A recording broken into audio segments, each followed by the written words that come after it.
Welcome to Teja news live. ఫిబ్రవరి 7వ తేదీన లక్షల డప్పులు 1000 గొంతుకులతో ప్రపంచ చరిత్రను సృష్టించబోతున్నామని ప్రతి మాదిగ బిడ్డ డప్పు సంకన వేసుకొని చెల్లో హైదరాబాద్ కార్యక్రమానికి వచ్చి మాదిగ జాతి సత్తా ఏందో చూపిద్దామని మందకృష్ణ మాదిగ పిలుపునిచ్చారు. గురువారం నాగర్ కర్నూలు జిల్లాలో నిర్వహించిన లక్షల డప్పులు 1000 గొంతుకల సన్నాహక సమావేశానికి ముఖ్య అతిథిగా మందకృష్ణ మాదిగ హాజరయ్యారు. ఈ సందర్భంగా ఆయన మాట్లాడుతూ, ఈ దేశంలో ఎన్నో ఉద్యమాలు జరిగాయి, కానీ ఏ ఒక్కటి కూడా ఎక్కువ రోజులు నిలవలేదు. కేవలం ఎంఆర్పీఎస్ ఒకటి మాత్రమే 30 సంవత్సరాలుగా విజయవంతంగా అన్ని రాజకీయ కులాల మద్దతు కొనసాగుతుంది. అంటే ఈ ఉద్యమం న్యాయమైనది, ధర్మమైనదని అర్థమవుతుందని ఆయన అన్నారు. కొందరు మాల సామాజిక వర్గానికి సంబంధించిన వారు మాత్రమే అడ్డుకోవడమే కాకుండా కొంతమంది నాయకులు తొక్కేస్తాం, పొడి చేస్తాం, చంపేస్తామని కూడా బెదిరిస్తున్నారని, ఈ బెదిరింపులకు భయపడే ఉద్యమం అని కాదని అన్నారు. తొడగొట్టాలి, మీసం తిప్పాలి అంటే మీకంటే వీరెట్లు తొడగొట్టగలం, మీసం తిప్పగలం, కానీ మాది ధర్మమైన భారత రాజ్యాంగాన్ని అనుసరించి అంబేద్కర్ భావజాలంతో ముందుకు సాగుతున్న ఏకైక ధర్మయుద్ధమం ఎస్సీ వర్గీకరణ ఉద్యమమని అన్నారు. ఫిబ్రవరి 7న జరగబోయే లక్షల డప్పుల 1000 గొంతుకల మహాసంగ్రామానికి ప్రతి గ్రామంలోని ప్రతి మాదిగ బిడ్డ డప్పు సంకన వేసుకొని బయలుదేరి వచ్చి ప్రపంచానికి మన డప్పు దరువు వినిపించే విధంగా విజయవంతం చేయాలని ఆయన పిలుపునిచ్చారు.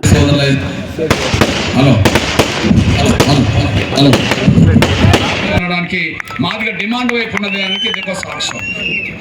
రెండోది, ఈ తెలుగు నేల మీద ఎన్ని కులాలన్నా ఉన్నాయో, వాళ్ళు ఎస్సీలు కావచ్చు, బీసీలు కావచ్చు, మైనార్టీలు కావచ్చు, ఓసీలు కావచ్చు, అన్ని కులాల వాళ్ళు మాల మహానాడును సమర్థిస్తున్నారా, మాదిగ దండను సమర్థిస్తున్నారా అంటే ఒక్క కులం వాళ్ళు మాల మహానాడు సపోర్ట్ చేస్తలేరు, కానీ తెలుగు నేల మీద ఉన్నబడే అన్ని కులాల వాళ్ళు వర్గీకరణ సపోర్ట్ చేస్తున్న విషయం చూడండి.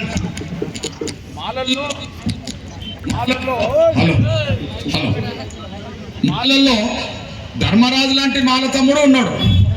ఇప్పుడు పాటలు పాడిన నా మాల చెల్లెలు శారద.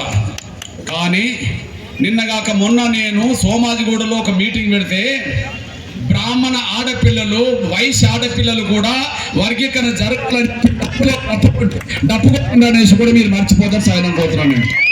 బ్రాహ్మణ ఆడపిల్లలు బయటకు వచ్చి ఏదైనా కార్యక్రమంలో పాల్గొంటారా? ఎక్కువ వైశ్య బిడ్డలు పాల్గొంటారా? కానీ నిన్నగాక మొన్న 3 రోజుల క్రితమే సోమాజిగూడ ప్రెస్ క్లబ్లో బ్రాహ్మణ ఆడపిల్లలు, వయసు ఆడపిల్లలు కూడా వచ్చి అన్నా నీకు మేము అండగా నిలబడతామని చెప్పి వాళ్ళు కూడా సపోర్ట్ చేశారు. అందరూ సపోర్ట్ చేశారు. అంటే రెడ్లతో సహా అన్ని అగ్రకులాలు, బీసీలు, మైనార్టీలు, ఎస్టీలు అందరూ సపోర్ట్ చేశారు. దీన్ని బట్టి మాలలు వర్గీకరణ వ్యతిరేకించే స్వార్థపరులు, కానీ సమస్త సమాజం అంతా వర్గీకరణ సపోర్ట్ చేస్తుంది అనడానికి అన్ని కులాల వాళ్ళు ఎంఆర్పీ సపోర్ట్ చేయడం రెండో సాక్ష్యం. ఇక మూడో సాక్ష్యం, ఈ తెలుగు నేల మీద ఉన్న ప్రతి రాజకీయ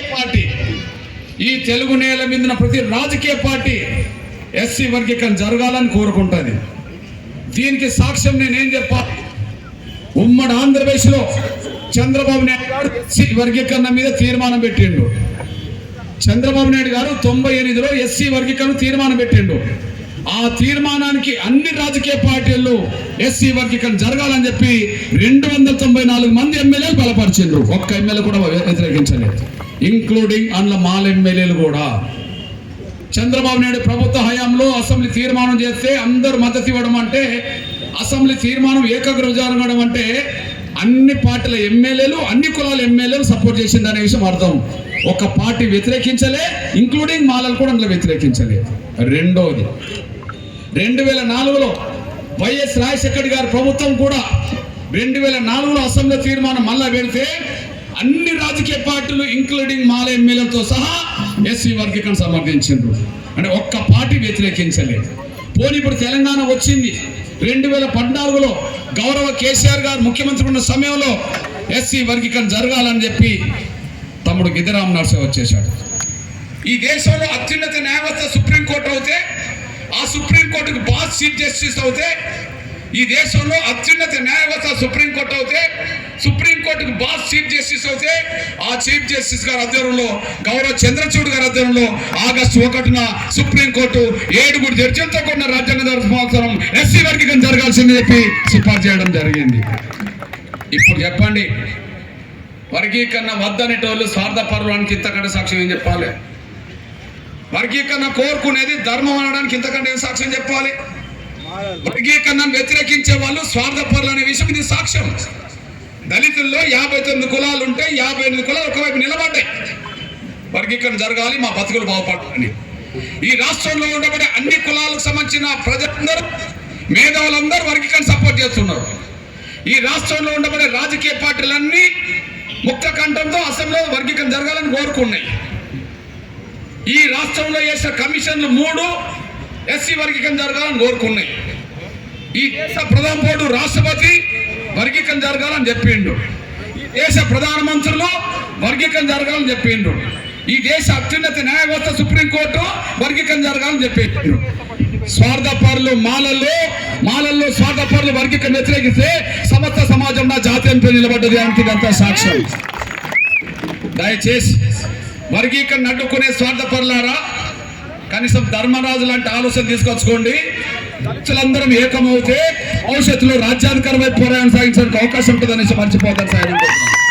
మీరు పదే అడ్డుకుంటామని ప్రకటన చేయడం కంటే కలిసి వచ్చి వర్గీకరణ అమలు చేయించుకోవడానికి సహకరించి తర్వాత ఉమ్మడి అంశాలతో కొట్లాడడానికి మనకు అవకాశం ఉన్నదనేసి మరి మర్చిపోద్దని సార్ అని కోరుతున్నాను నేను.